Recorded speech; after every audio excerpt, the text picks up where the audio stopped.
আসসালামু আলাইকুম। কি অবস্থা, সবাই কেমন আছেন? গতকালকে লক্ষ্মীপুর থেকে বাড়ি আসার জন্য সিএনজিতে উঠলাম। উঠার পর একটা বিষয় আমি খুব লক্ষ্য করছি, সেটা হচ্ছে পিছনের পাশের সিটে একটা মেয়ে উঠছে। 2 মিনিট, 3 মিনিট, 5 মিনিট পর পরে কল আসতেছে। তখন আমি দেখলাম যে ভিডিও কল।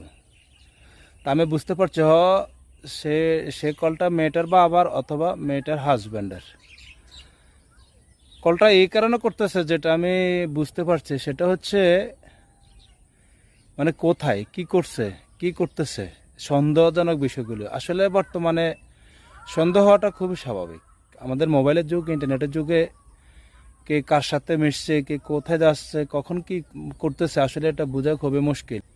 সবার ছেলে মেয়েকে সাবধানে রাখবেন, চোখে চোখে রাখবেন, কি করে কোথায় যাচ্ছে এগুলো খেয়াল রাখবেন।